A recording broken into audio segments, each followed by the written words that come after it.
All right, we are talking Cuba and COVID on episode 303 of the In the Tank podcast. We're just going to do alliterations from now on. Every episode, we're just going to pick a letter and go with it. It's going to be like a Sesame Street type of a thing. I think it's a good way to go about all this. As always, I'm your host, Donald Kendal. Joining me, I've got a full crew. I've got Justin Haskins, editorial director here at the Heartland Institute. How are you, good sir? I'm doing well. How are you? Fabulous. I already know how you are. Don't tell me. I Doing talk to you fabulous. every day, like 1,000 times. I don't Jim, care how you are. Jim Likely, VP of the Heartland Institute. Do you care about how I feel? Sure, of course I care about how you feel. Oh, great. How are you feeling, Donald? Wonderful. Actually, I want to talk more about me, and so I'm actually feeling also fine. Oh, good. That's very good. This is riveting conversation so far. Chris Talgo, senior editor in chief. What are you? What's your title? Senior editor. Senior editor at the Heartland Institute. How are you doing, sir? I'm doing well. How are you? I'm doing just like everyone else when they ask me. I am doing fantastic. So, before we get into it, obviously the timely topic is the Cuban Revolution, the protests that are going on in the streets down there. So I want to talk about that for sure. In fact, that was going to be our second topic. I was like, you know what? We're talking about COVID again. Let's kick COVID down the line a little bit. Although I will say, for all those people that are tuning in at the beginning of this, we're going to talk about a poll that was conducted in the UK about COVID that is absolutely shocking. So you're going to want to definitely stay tuned for that. But before we get into this Cuban talk, just this morning, the Heartland Institute hosted their 5th episode of the International Conference on Climate Change preview series. The guest of this episode was the original AOC, Amy Oliver Cook, with her talk, "Want to go green? Then you need nuclear." It was a very interesting session. If you want to check it out, it is on our YouTube page, but it's basically in an effort to rev up the engines for our upcoming ICCC 14 event, which is taking place in Las Vegas from October 15th to the 17th. So there is surely still plenty of room. So if you were interested, you want to be in that area during that period of time, check it out. What's the website that people can go to, Jim? It's climate conference at heartland.org. It's going to be a fantastic conference if you want to learn a lot about what actually makes the climate tick and about the policy solutions that actually make sense as opposed to ruining our economy and trying to power this nation on wind and solar. You're going to get a lot of answers there and a lot of information that you are frankly being robbed of by the mainstream media. So you should go to climate conference at heartland.org, October 15 through 17, 2001 at Caesar's Palace in Las Vegas. Yeah, and if you're very lucky, maybe Justin will be there. We'll see. We should be so lucky. Maybe. I don't know. I'll have my people reach out to your people, Jim.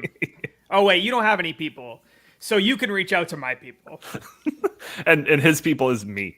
So that's right. A pretty tight-knit circle here.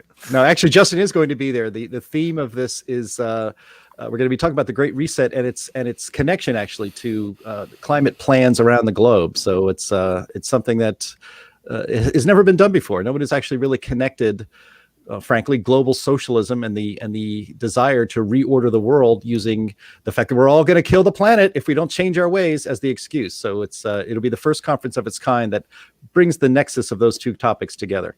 Yeah, absolutely. So if you want to see a preview of some of these sessions, we've already done 5 of them. You can find them on Heartland's channel on YouTube. All right, gentlemen, Cuba Revolt. So Chris and I actually started off the week talking about this. It was in the news. At that point, when I was talking to him, I had no knowledge of it. I was just kind of looking at some headlines and making very, ignorant assumptions. But in preparation for this podcast, I was able to kind of dive a little bit deeper into the situation to see what's really going on. So just a little bit of context for those that are similar, just kind of seeing the headlines and not really knowing exactly what's going on. In Cuba, mostly because of the COVID restrictions and all this stuff in place, they have seen an 11% economic drop in the past year. In reality, it's probably much steeper than what's being reported. Dried up tourism. Nobody's been traveling the past 16 months again because of COVID and all of that. Trump, during the Trump era, he increased embargoes and remittances, going back from America to Cuban families and all of that. This accounts for many millions per year. Cuba has seen massive inflation, 500% by some accounts. There's food shortages. Basic goods are increasingly unavailable. Add some COVID into the mix for good measure. And all of these are the ingredients for social unrest. So multiply that by a repressive socialist dictatorship that's worried about retaining power and control, and what you've got is a tinderbox for a revolution. So this is the current situation that's in Cuba. In Cuba, tens of thousands of people have taken to the streets in cities across the island, rallying against the government. And the ruling regime's response? Well, it's one of a brutal crackdown. So the government is cracking down. There's real restrictions on media, censorship, arresting journalists, not like the fake crackdown on media that they were trying to accuse Trump of, him basically just calling CNN fake news. No, this is real crackdown on the media. People disappearing, protesters disappearing. And again, this is real disappearing, not the things that are being accused of during the riots of last summer. People disappearing, no trials, anything like that. So that's the situation that's going on. Chris, you just wrote an op-ed about the ongoing situation in Cuba. What is your read on kind of what's going on down there? I've kind of taken, the long approach here. So for 62 years, the people of Cuba have been under this, authoritative communist dictatorship. And from what I've, read, for the first, 30, 40 years, they were able to get by because they were reliant on the Soviet Union. But when the Soviet Union fell, Cuba's economy went into, a horrible, downward spiral. They called it the special period. After that, the United States, we did offer some aid. The Clinton administration opened up, some relations with Cuba. The Obama administration did that even more. And I think the real genesis of this current, problem there is the fact that the Trump administration, Donnie, like you said, they cut out a lot of the things that were going to Cuba from the United States, and that has really put this economic problem into perspective here. And I think that what the Cuban people are doing, or they're saying, enough is enough. We've been under this regime for 6 decades. We want freedom.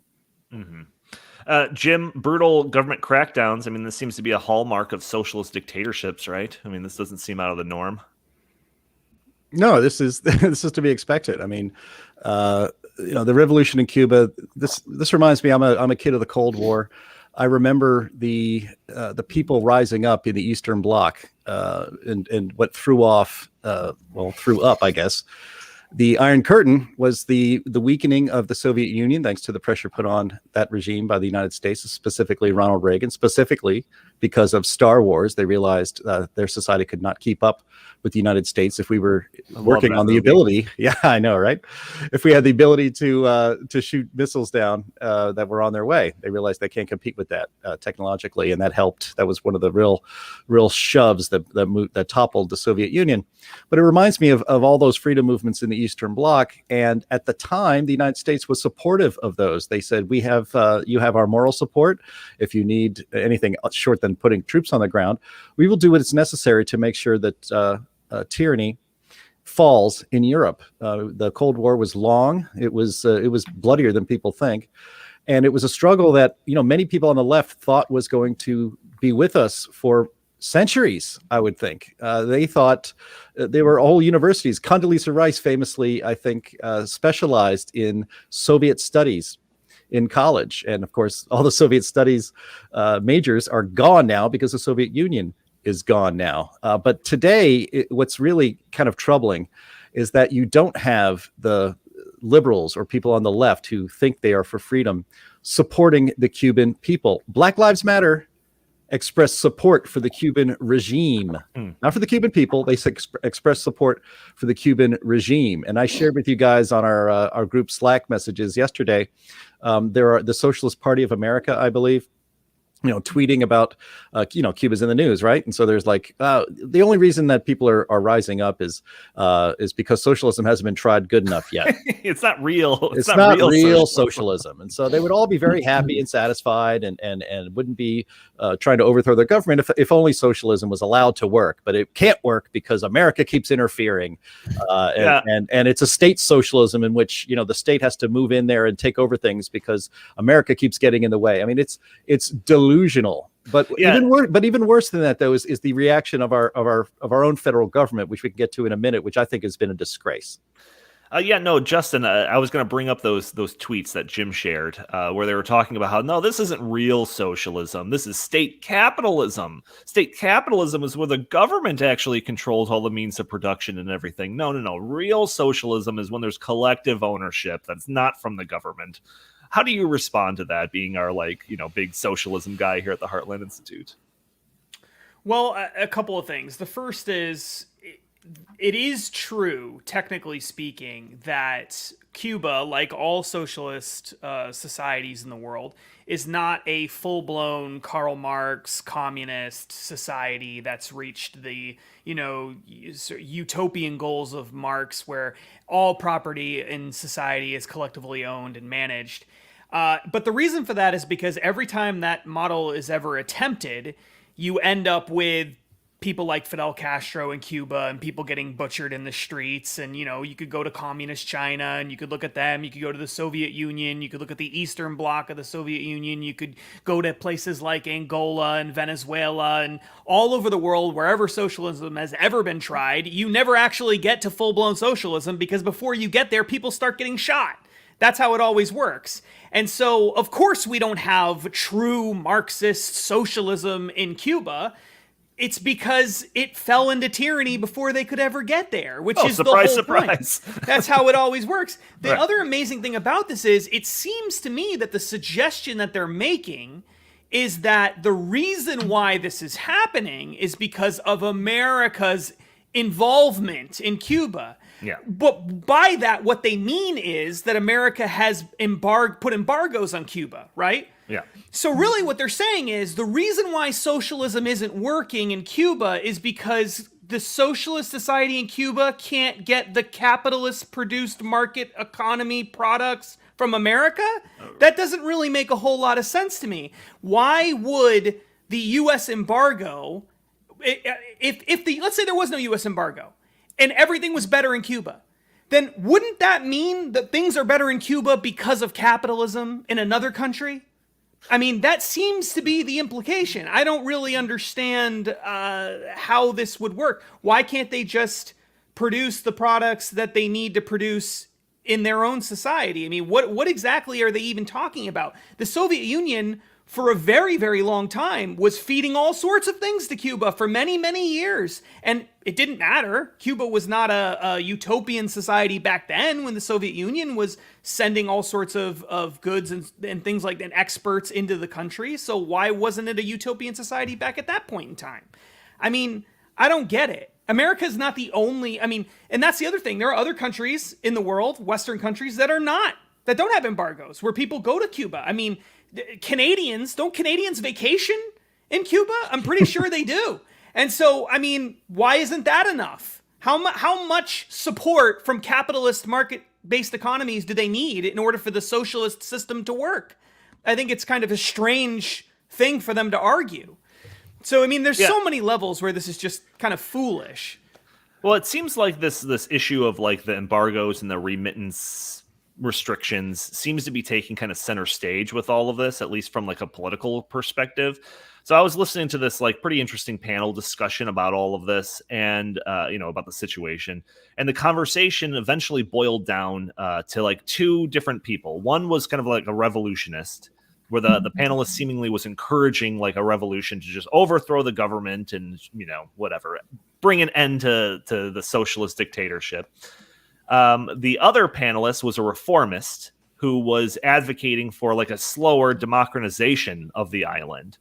And the convo stemmed from a debate about the embargoes and the restrictions on remittances that were expanded under the Trump administration and so far left in place by the Biden administration. And both the panelists opinions, the restrictions were adding, fuel to the fire. Obviously, there was all that stuff going on that I listed off at the beginning of this discussion, but these extra things seem to be the extra straws on the camel's back that's really, causing it to break. So the reformist was arguing that the end of the restrictions would give the regime some breathing room, which would allow for the opportunity for a dialogue and maybe a slower expansion of like individual liberties to kind of placate the people that are like rioting in the streets.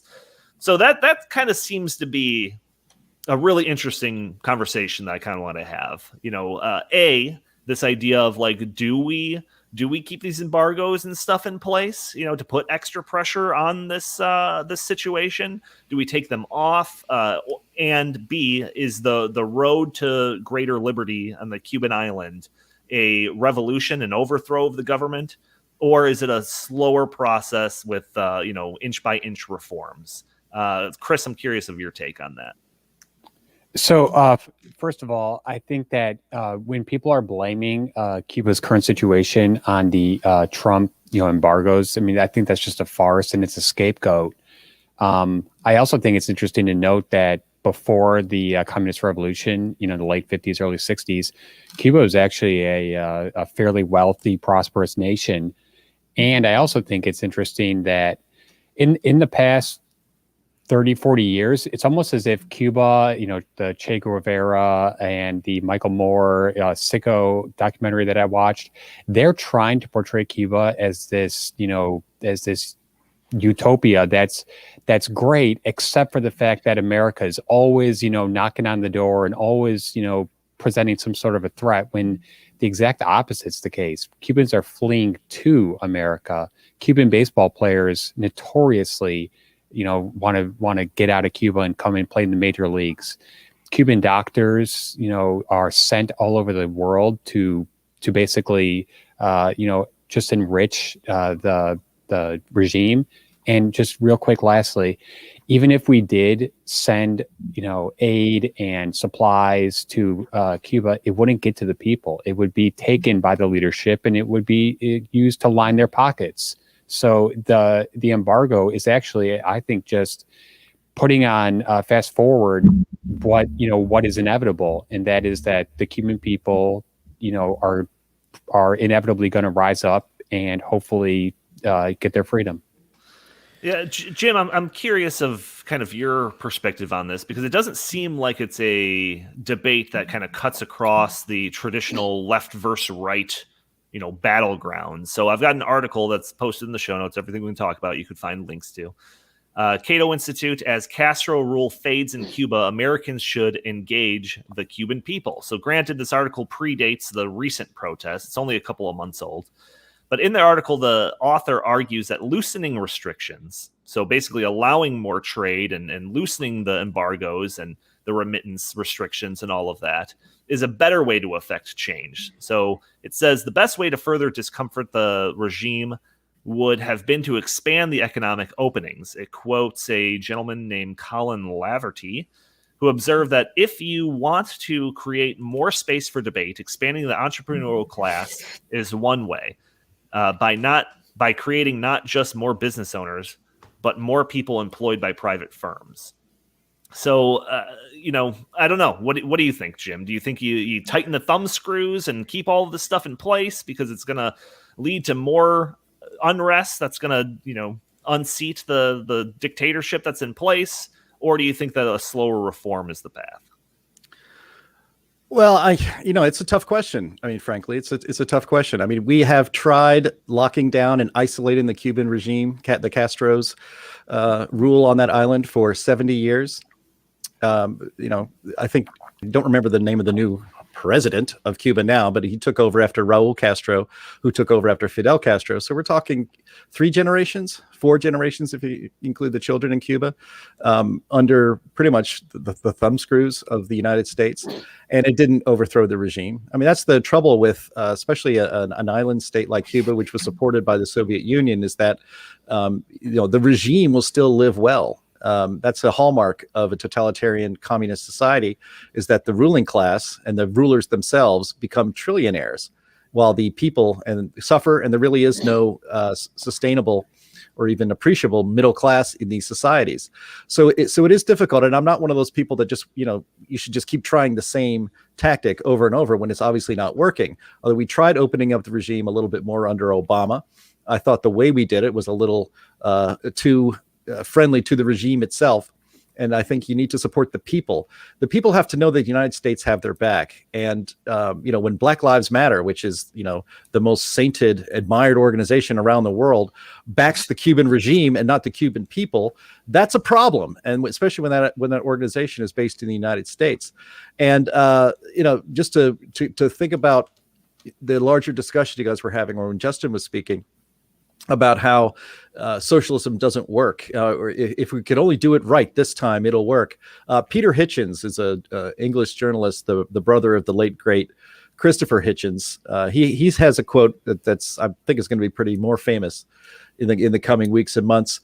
His quote is, quote, "The problem of utopia is that it can only be approached across a sea of blood, and you never arrive."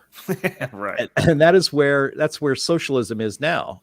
It's always just beyond the horizon. We will get to this socialist utopia where the people will be respected and work will be valued and everyone will live in peace and happiness, and not in a society of greed like capitalism is. I read today that the 2.2 million Cuban Americans in the United States, just their GDP output is greater than the 11 plus million people who live on Cuba by huge factors. Wow. And so, of course, their lives are not only more free, they're also more prosperous.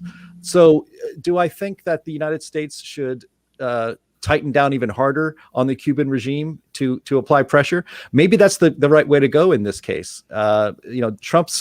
Trump's intent was to get the regime weakened enough so that the people could overthrow their leaders. That's a little more difficult to do when only the army and the government have the guns, but the Cuban people are pretty brave and pretty resilient. And so, should we be opening up things? I actually don't think so, as I'm talking myself through this, because every time you go softer on a regime, the regime gets strengthened. And when you go harder on the regime gets weakened. Now, under communism, the people suffer. Under an embargo, the people suffer. It's a matter of what your ultimate end is. The commies who run Cuba, their intent, their end goal is to retain and keep power and dictatorial control over the people of Cuba and to enrich themselves. The people of Cuba who are trying to liberate themselves want a society that they are in control of instead of the ruling class. Well, Justin, I want your input on this because I'm torn, honestly. Because, obviously, you and I doing all this work on socialism, we have no love for the regime down there or anything like that. But I feel like, so one part of me is like, oh yeah, tighten the screws, right? But the other part of me is wondering if, are we putting the United States in a position of a scapegoat, where now the regime can point to the United States as they're the ones to blame. All of your misery, that's the United States' fault because of what they're doing. We run the risk of the Cuban people potentially seeing the United States as the source of their misery. What say you? Yeah, that's what's been happening forever. That's what they've been doing for a very, very long time, going way, way back to the 1960s, et cetera. That's been the strategy for the regimes that have been in Cuba. I think that maybe the best approach, and this is, I think, biggest part of the problem here is that the American government has never really, not in a long, long time, made this a priority. It's never really made Cuba a priority. Sure. Not for a very, very long time. Decades and decades and decades. And so I think you have to make it a priority if you really want to solve the problem, number one. And number two, and maybe it's not worth being a priority because maybe it's just not something that most Americans care about. I don't know. I think it is worthy of being a priority, but maybe not. But if you are going to make it a priority and you really are going to spend a significant amount of time talking about it and you really are going to build a gigantic PR campaign around we need to do something about Cuba, then maybe the best approach would be to let all the people of Cuba know that, look, we will provide all the aid you people need and then some, if only the regime just steps down. Sure. And that's it. That's all they have to do. Just step down, have more democratic reforms, put a real constitution in place that defends individual rights, and we're going to provide you guys with all the support you could ever need. That's the only thing standing in the way. The only thing standing in the way is them. If they just are willing to agree to reform that a lot of people in Cuba apparently want to varying degrees, then we will provide you with all of the aid that you need in order to rebuild your society after a half century of socialists screwing everything up. That puts them in a very difficult position, because if people actually find out about that in the streets and they say to themselves, if these people just leave, we're going to get the aid that we need and we're going to have a freer society. Right. That sounds like a pretty good win for them. Yeah. And so maybe making that a more, you don't necessarily have to do anything more than just say, look, as long as you guys have a totalitarian government, we can't fund totalitarianism. We're not going to do that. But if the government steps down and we put a real government in place, and we will help with that entire process, if necessary, help you guys form that process, participate in that process yourselves, provide you with the funding you need to rebuild your society, make life significantly better for your society. All you have to do is have the government step down. That's it. I really think that puts them in a very difficult position. So, Jim, you tease the federal government's response to this being less than what you would hope it to be. I haven't really seen a whole lot. So far, all I've really seen is that Biden has signaled that he has no plans to soften any restrictions on Cuba, and he's called on the Cuban government to hear the pleas of the Cuban people. That's all I've seen. What are you referencing? Well, it was interesting. This all came about. Steve Doocy of Fox News asked Jen Psaki, the spokesperson for the White House, press secretary, whether communism is why communism and oppression are why people are leaving, trying to flee Cuba. They want to get on boats. They want to come to Miami. They want to escape what is actual political oppression. Thousands have been arrested. Many have been killed by the regime just for trying to speak their mind. And Jen Psaki would not admit that it was communism was the problem. She said that they are just angry about the, quote, mismanagement of the government in their country. That's pretty neutral language. We used to be, John F. Kennedy himself was probably the most anti-commie president we ever had, and he was a Democrat. You cannot find a Democrat in Washington, D.C. today who will criticize a communist or socialist regime anywhere in the world. And that is not, that's not something that gives me warm fuzzies about the state of our government right now. And worse than that, of course, uprisings in governments tend to create political refugees, people who will be killed. Maybe they've had their family members killed during these protests and they need to escape and they want to go someplace like the United States.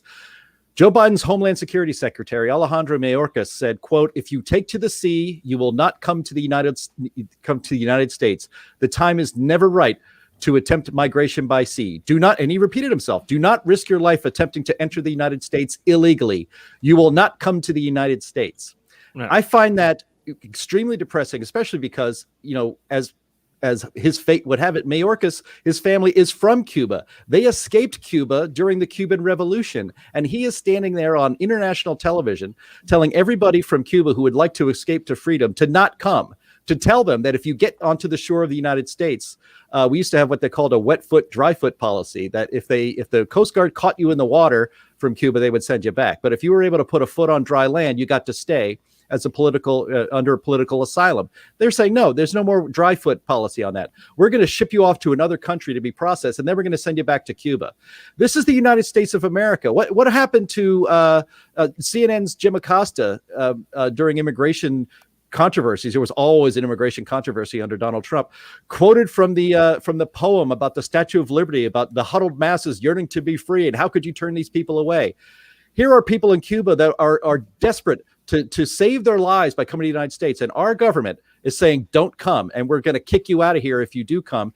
All the while that, immigrants from Central America, that this regime, the Biden administration here in the United States, basically encouraged all of Central America to just come on up. If I win the election, the doors are open. And that's no problem. There's an ongoing crisis on the southern border of the United States that just because the media doesn't report on it doesn't mean it doesn't still exist. It's still there. And that is not reported on by the press. That is just fine with the Biden administration. If you happen to come across the border of Texas and get to the United States and you have family here, we'll pay to ship you to that family and you can stay here indefinitely. We'll give you free health care. But people that are oppressed, that are brutally beaten or even killed or attempted murder by their own regime in Cuba are not welcome in the United States. Realizing that is the policy of the United States government right now made me physically ill yesterday. And it should make every freedom-loving person sick as well. Well, but don't you think that at least part of the reason why they are so reluctant to admit Cubans is because in Florida, Cubans overwhelmingly do support Republicans. I think it was a 60-40 clip. However, Hispanics in general, especially ones from Central America, actually support the Democrats like 66% of the time. So I think that's just pure politics. Oh, are you suggesting that the leaders of our country are playing politics? How dare you? How dare you? Well, but one other thing is, when the how dare you? when these protests first started, I think it was like Sunday night, maybe Monday morning, the State Department came out with a statement saying that actually what was going on in Cuba was protests against coronavirus and lack of vaccine access. Oh, of course. When we know that that's completely false. They were in the streets with American flags saying liberty. We should just count ourselves lucky that they weren't trying to blame it on climate change. So I'll take the COVID storyline if that's what they want to say. They'd probably be welcome in the United States if they claim to be climate refugees. They do live in an island nation after all, but because they're political refugees from a communist nation, our government is telling them to turn back and go home, and we will not accept you. If you arrive in this way, you have no future in the United States. Even Amnesty International, no right-wing organization that criticized the Biden administration's position on this. So I guess, if all of our listeners in Cuba, I know we have lots and lots of them there, here's what you got to do. You got to get on your boat, and as you start heading toward Miami, make a left, land in Mexico, and then walk across the border, and then you're fine. Right. So obviously this is going to be an ongoing thing. We'll try to keep tabs on it. It's actually kind of hard to get an accurate read on what's going on because of the government restrictions and the of the press. It really obscures everything that's going on. There's various reports coming out that we have no knowledge if they're true or not. Some suggesting that the government there is like arming students with clubs and knives to attack protesters. Again, we're not sure if this is true because, when you don't have a free press, it's kind of hard to tell what's true and what's not. It's also important to note that this economic crisis and the government repression is not new. It's been going on for a long, long time. Cuba ranks near the bottom when it comes to free press and free press rankings. Rationing has been in place before the pandemic. Political dissidents have been attacked and disappeared again before the pandemic. So none of this stuff is new or can be blamed specifically on what happened with Trump or what happened with COVID or anything like that. But we'll definitely keep an eye on it, but we should move on to another topic here, which is COVID-19. Okay, so we recently I've been meaning to bring this up. We recently had our 300th episode, and in it we talked about some of our favorite moments in the past 300 episodes. And one thing that I wanted to bring up, and I totally forgot, was what I wanted to say was the worst predictions that have ever been made on this podcast. And I think that title goes to Justin Haskins, who like 2 or 3 weeks into the COVID stuff, he made the prediction. I wrote it down. He made the prediction that within a month, the COVID thing is probably not going to be talked about. And within 2 months, nobody will even remember it. Justin, do you remember that prediction? Yeah, I do. I do remember it. I remember it really well. Yeah, I mean, I based it entirely on the idea that we see crises constantly in the media. Everything's called a crisis. Yeah. And in fact, we had seen, swine flu. We had seen like all these other things that have popped up before. The difference between those things and this thing is that what I think happens is the media and the left, is always constantly searching for the thing that is going to stick, right? And it's like they're fumbling around in the dark and they're trying to find that thing that's going to stick. Right. And this is the thing that stuck because of its nature of it. It was able to stick. And I just truly did not think that was, that was going to be the case. Yeah. So yeah, I mean, so again, 16 months later, we are still talking about COVID. Although we are at like the lowest levels of COVID that we've seen since the beginning of the pandemic, states, cities, stores are loosening their restrictions. We're finally allowed to breathe fresh air for like the first time in however long. Things are seemingly slowly getting back to normal, the real normal, not the new normal. But as we've mentioned before, governments don't like giving up their power, regardless of how it was obtained, under what circumstances, or what the current situation dictates. This is highlighted by economic stimulus, extended and enhanced unemployment programs that are seemingly becoming permanent by the minute.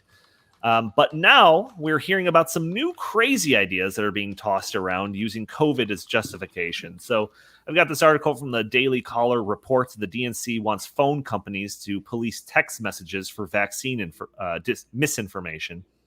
The article starts off saying the Democratic National Committee reportedly wants short message service SMS carriers to step in and police private text messages as part of a new push against COVID-19 vaccine misinformation.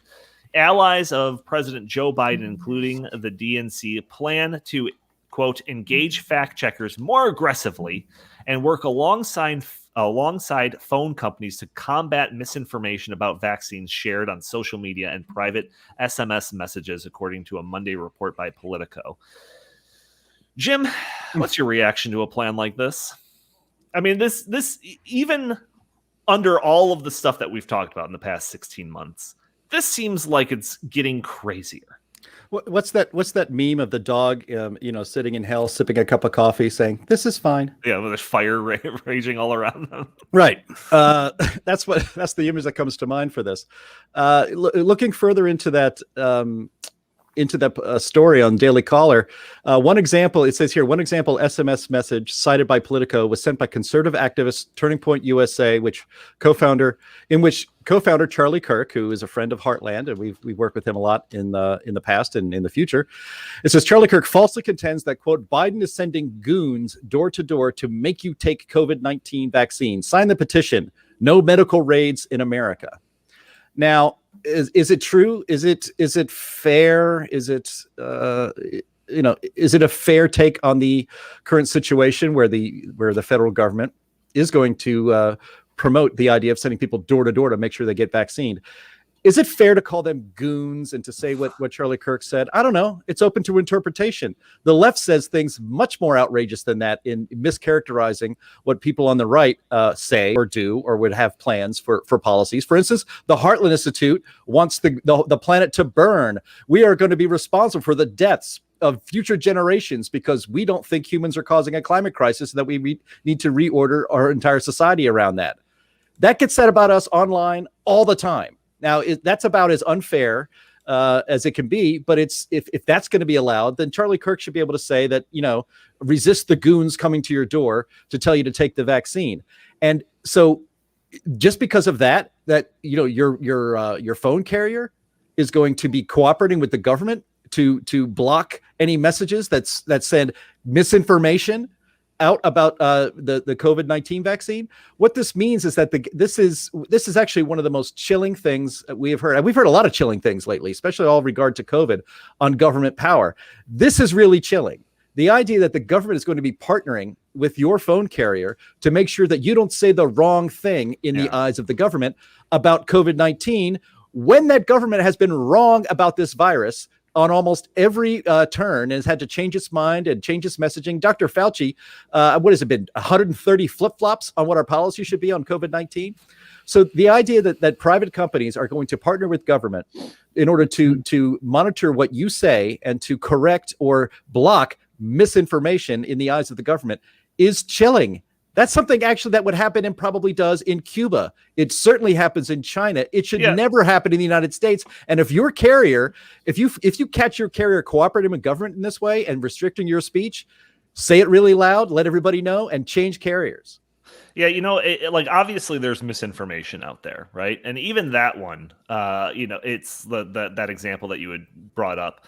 Like, if that's trying to convey this idea that they're going to like kick in your door and like jab a needle into your arm if they find out that you're not vaccinated, like I don't believe that that's the plan, you know? So there is definitely misinformation out there. And I don't think anyone would disagree with that.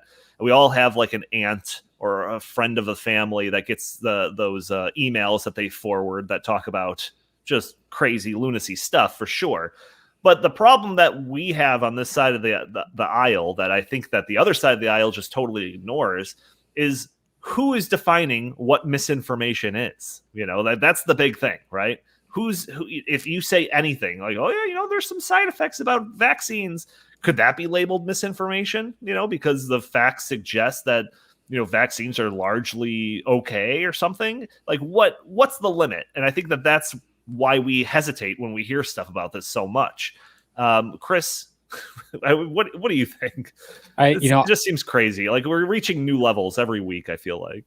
I go back to like, you know, the 2013 time period when Edward Snowden came out and he divulged what NSA was doing by sweeping up all Americans' text messages, phone calls, you know, just all their communications, internet searching. And I remember back then there was this, you know, this huge outrage, this huge backlash. Oh, how dare they? You know, domestic spying, you know, that is not allowed in the United States of America. And here we are 8 years later. And it's actually not, it's not just that people are like, okay, fine, yeah, you can do it. It's actually that it seems like a large percentage of the population and a large percentage of the political leadership are actually now saying that this is good. And and once again, this is not settled science. You know, this is a debate. You know, and the fact that they are now saying that you cannot send a text message to another person airing concerns about the vaccine. I mean, wow. I'm in shock. Yeah, and then we have already kind of referenced, again, in that example that Jim brought up about this misinformation, quote unquote, this door-to-door thing, right? So I'm sure most people that are listening to this have already heard about this. New York Times article I've got here titled, Biden calls for door-to-door vaccine push. Experts say more is needed. So one of the opening paragraphs of this says, faced with a steep decline in vaccination rates, President Biden said on Tuesday that his administration would send people door-to-door, set up clinics at workplaces, and urge employers to offer paid time off as part of a renewed push to reach tens of millions of unvaccinated Americans. So obviously this Biden wanting to send people door to door has caught the interest of a lot of people that are very skeptical of government's role in basically anything. There's also this is kind of interesting. There's a political article here called Potentially a Death Sentence. White House Goes Off on Vaccine Fearmongers. And one of the paragraphs in this article I thought was pretty funny.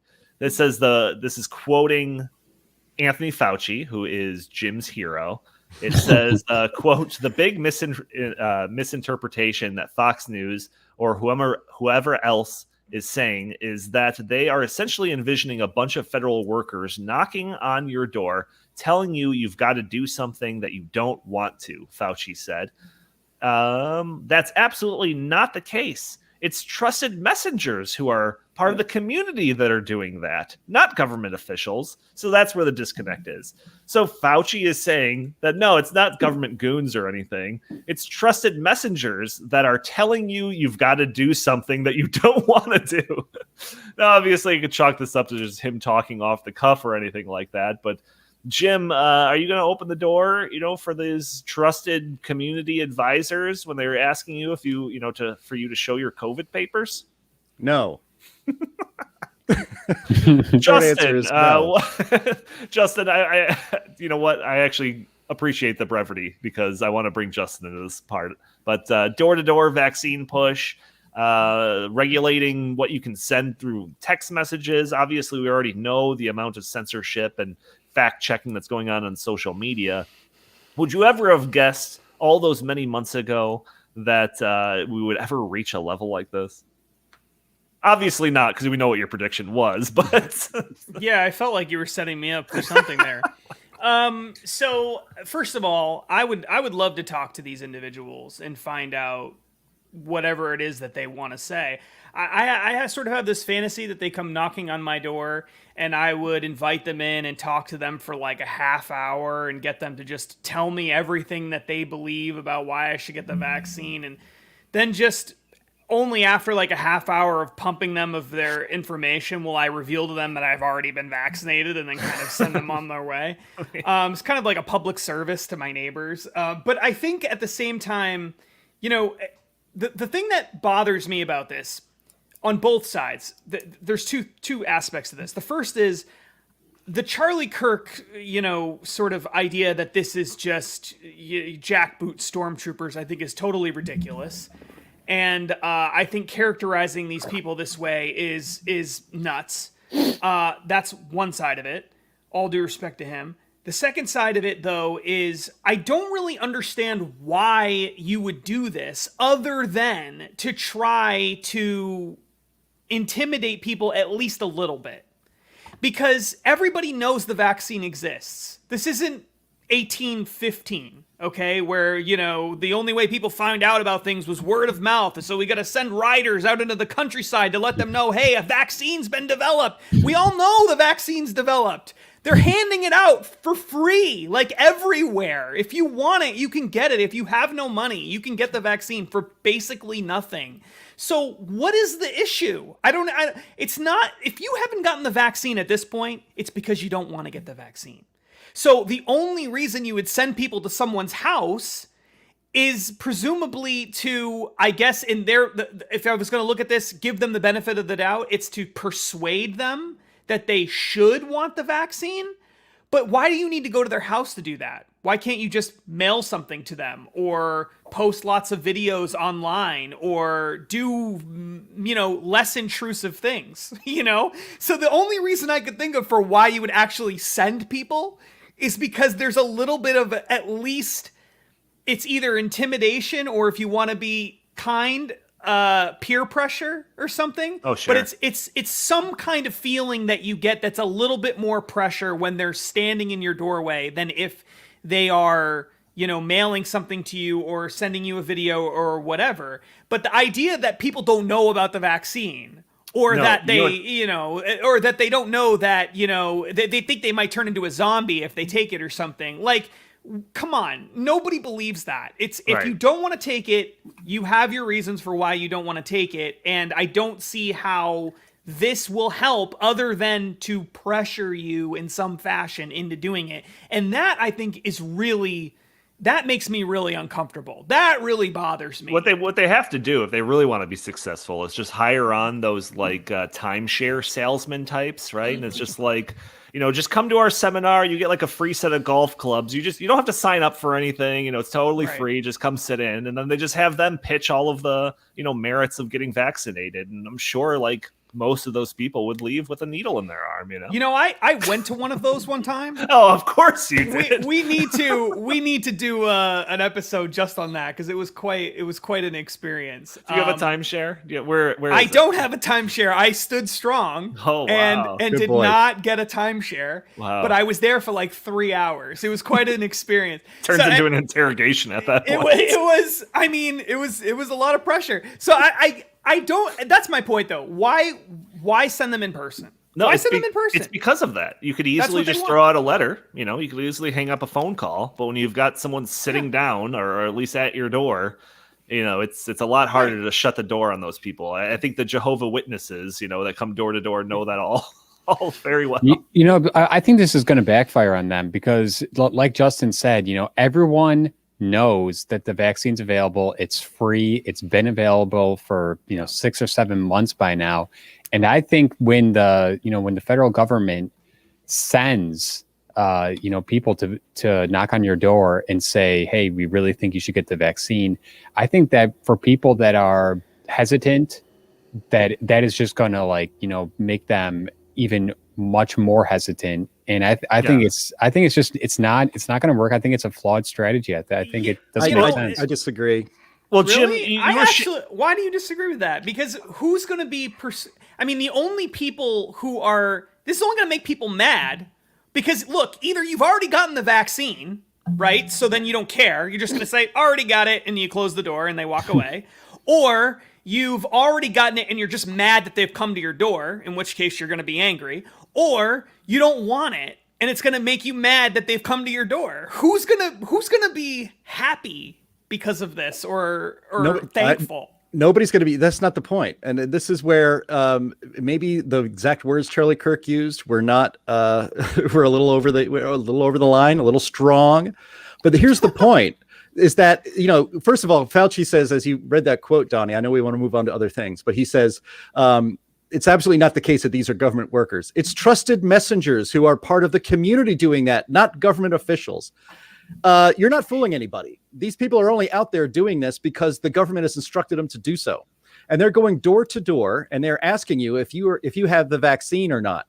And if you refuse to answer, they mark down. I saw this. There's guidelines for this on the for Lake County, Illinois. And I saw their checklists and I saw their questionnaires and I saw the strategies of how they should talk to people. Be a happy warrior. You're saving lives. And so, they have a checklist. And so you check down there. Does this person have the vaccine? That's great. Okay. They're on the good list. Oh, they don't have the vaccine. They're on the bad list. And now they have your name and your address, and they know that you are not vaccinated. Right. What do you and then where does this information go? This does not stay with the community volunteers. This is handed over to the government. So just the very idea that people under the auspices of government power are going door to door. Right. And asking you whether you've been vaccinated or not and putting you on a list. Yeah. Now, this is not paranoia. This is what is happening. But the people in Lake County, the volunteers have been told, make sure you have that list accurate because we're going to need that. Why do you think they need it? Because every time the left gets power and does something, they start with persuasion and they start with trying to get you to do the right thing. And then it evolves into compulsion. And so they are going to have lists of people who are vaccinated, people who are not vaccinated, and then a person like me who is vaccinated, but will say, none of your business, beat it. Right. And then I'll go on a third list of a very problematic American. Right. And so that is what the point of this is. No. The process is the point. Jim, the question was, will it backfire? That was the question.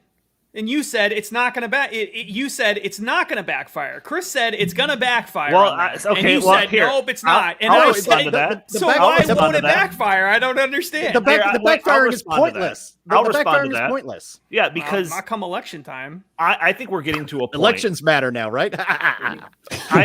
I think we're getting to a point where they can propose anything. The text message thing, the door-to-door thing, anything. Even they can come out straight up with these lists that Jim is talking about. They could propose anything in the name of fighting COVID, and 50% of the population will go with it and not even question it. Yeah, but they're already vaccinated. So that's my point. My point is all the people who are fine with this are vaccinated. But the only people who are not fine with it are not vaccinated. Yeah, so but they're already backfire on those people. No, because they're already upset with all the other stuff that's going on. So it's not like it's going to move the needle for anyone. You're either going to be totally okay with this, or you're totally against it. I don't know about that. There are a lot of people who are, left-wing Hollywood types that don't believe in vaccinations of any kind. Well, that Jim Carrey normally is not vote for Democrats. Jim Carrey is not part. They of might be offended by this. I want to get to this poll. We've only got 7.5 minutes left. So this poll is referenced in an article from Reason. Do people want their pre-pandemic freedoms back? So it says recent polling suggests that many among us not only approve of the lockdown of the past year and foresee public health restrictions continuing into the indefinite future, but they also want the world to remain constrained by efforts to prevent illness, or maybe just constrained, and never mind the reason. So it talks about polling by the Ipsos Mori for The Economist, suggesting that 2/3 think that mass social distancing and travel restrictions should continue for another month. Majority would blah, blah, blah, blah, blah. Let's pull up this one chart, right? We're already running low on time. So this one chart is shows you basically a bunch of different restrictions that are in place and whether or not the people that are answering this poll support this in 3 different options. 1 is for another month. 2 is until COVID is under control worldwide, which I don't know if the poll said this or just the Reason article, but that could be years. We don't know. And 3, permanently, regardless of the risk of COVID-19.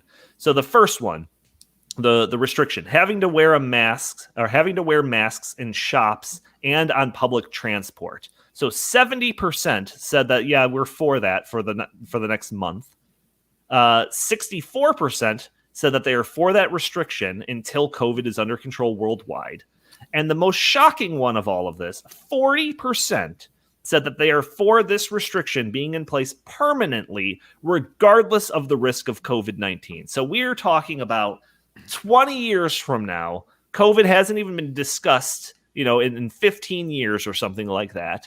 And these people, 40% of them, still want this restriction in place permanently, regardless of COVID. And there's a bunch of these people returning from foreign countries, having to quarantine at home or the place that they're staying for 10 days. 35% of the people polled in this said that they want that restriction in place permanently, regardless of the risk of COVID-19. Only being able to travel to a foreign country if you have proof of being vaccinated. 46%, that's nearly half the population, wants that in place permanently, regardless of the risk of COVID-19. All nightclubs and casinos being closed. 26%, a quarter of the population. Having a curfew against leaving home after 10 p.m. without good reason. 19% want this restriction in place, regardless of COVID-19. That's 1 in 5. That's basically 20%. When I saw this, I was floored. I could not believe how far we have gone. I cannot fathom that these types of numbers would have been happening, pre-COVID, when like a pandemic was just like a hypothetical scenario. Jim, when you see these numbers, are you as depressed as I am? Because this is shocking. Now, this is the UK, of course, but still. You are muted. Gosh darn it. Okay. Yes. Yes, I am depressed by this. I was talking about bad COVID predictions. I predicted a year ago that the American people, and that it, in implication, free people everywhere, would put up with these COVID restrictions for just a short amount of time, maybe 2 months. And now we have polls showing that people want these restrictions in place forever, that there is a sizable percentage of people in the United States and in Great Britain who are just fine having the government tell them what they can and cannot do, to basically divvy out their freedom to them in ways that the government finds acceptable, and they will just accept whatever is said. This is, and one of the things about this poll actually that caught my eye was the idea that one of the options was when COVID is under control. COVID's under control right now. I think New York City, the epicenter of COVID in the United States, had 2 deaths the other day. 2. If more people die of the flu, more people die of exponentially more people die of heart attacks or hit by a bicycle or in New York City than 2 from COVID. And that's the point here. And again, it goes back to my rant of the government coming to your door. The government will say that COVID is never under control because it's not their interest to ever say that. And here's another fact out there, which is probably called misinformation very soon.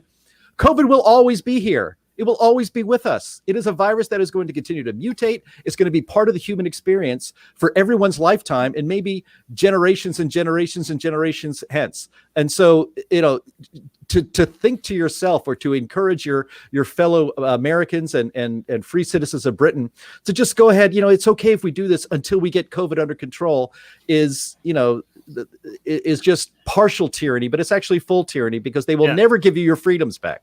Chris, when you see these numbers, 40% saying that this mask restriction should be in place indefinitely, regardless of COVID-19, all of these different numbers, do you still think that the idea of sending people door to door to inform them on, COVID vaccines is going to backfire? Like, it seems like they're at least 40% is totally cool with that. Totally cool with that.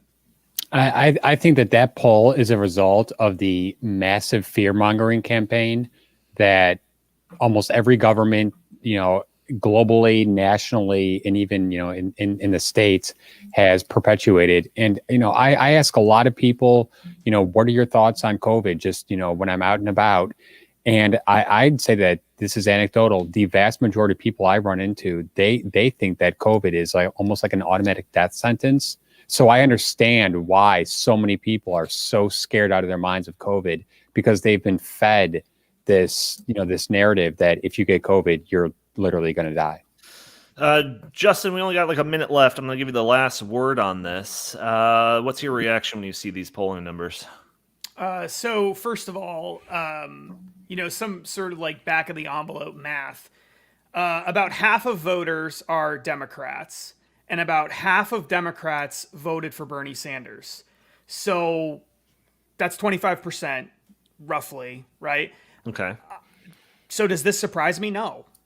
Why would it surprise me? Bernie Sanders is a pro-Cuban Fidel Castro guy. He's a pro-Sandinista guy from Nicaragua. He's an authoritarian essentially, and about a quarter of Americans like Bernie Sanders. So, and it's probably more than that because those are just the people that vote. So, yeah, I mean, does this kind of thing surprise me when you find 25, 30% of people who believe this sort of thing? No, I think there's probably about 20 to 30%, and I think it's really probably about 20% of society wants to live in an authoritarian or a soft authoritarian state. That's what they want. I think that's true, generally speaking, across the board. And when you add in lots of misinformation and a massive media campaign telling people one thing or another, of course this is what people are going. It feeds right into their fears. So really, this doesn't surprise me all that much. I think the real issue, though, is what I think people need to understand, and this is so important for conservatives to get, but they, for whatever reason, either don't get it or they get it and aren't willing to do anything about it, is that unless you have control over institutions in society, you are never going to win these key, important public policy debates. And because the right does not have control over any institution in society as a whole, they have one here or there, but in general, we have very little control over anything. The messaging that people get is going to always be from a left-wing perspective and is going to fit in with their narratives and fit in with their goals. If the media tomorrow started banging the drum that COVID-19 is over and there's nothing to worry about, everybody would believe it. And that would be and that's true for almost everything. That's true for almost everything. There is a segment of society that believes in the institutions. And until we learn that and understand that we have to have a voice in those institutions, we can't just say, who cares about the New York Times? Who cares about Harvard? Who cares about all these important institutions? Who cares? Well, conservatives don't care, but there's a huge segment of society that will always care. And until we have influence in those kinds of institutions, and until our big money people who believe in individual liberty start putting money toward winning those institutions over and buying up publications that have big names and doing things like that, we are never, ever, ever going to win these debates going forward. The left has taken over all of the institutions in society, and that's why people buy into these things, because they trust institutions. Not everybody, right. Not even most people necessarily, but enough people trust it that the left controls the narrative. And It's true of COVID, it's true of healthcare, it's true of virtually everything. And that's a lesson that conservatives still, for whatever reason, have not learned. And it's a huge reason why we're in the hole that we're in right now. All right. I'm sure we'll talk about that in future episodes as well, but we are already long in time here. So I want to thank everyone for joining us for this episode of the Untanked Podcast. Join us every week for a new episode. If you're watching us on YouTube, and you can watch us live on YouTube and Facebook on Thursdays. For those audio only listeners that are catching this on Friday, if you want to see the live version and send some chats in there, and we can interact and all of that, make sure to check us out live on Thursdays. If you like our show, please subscribe, rate, or review for us on iTunes. It'd be greatly appreciated. Follow us on YouTube, of course. If you want to send us any comments, suggestions, questions to the show, feel free to email us at inthetankpodcast@gmail.com. Jim Lakely, where can the fine people find you? At J Lakely on Twitter, at Heartland Inst on Twitter, and always visit heartland.org. And Justin, same question. At Justin T. Haskins on Facebook and Socialist Twitter. Chris, you are probably very much of a ghost on social media. So maybe zero footprint on social media. So I always just say go to heartland.org. Fantastic. All right. Thank you all for tuning in. We will talk to you next week.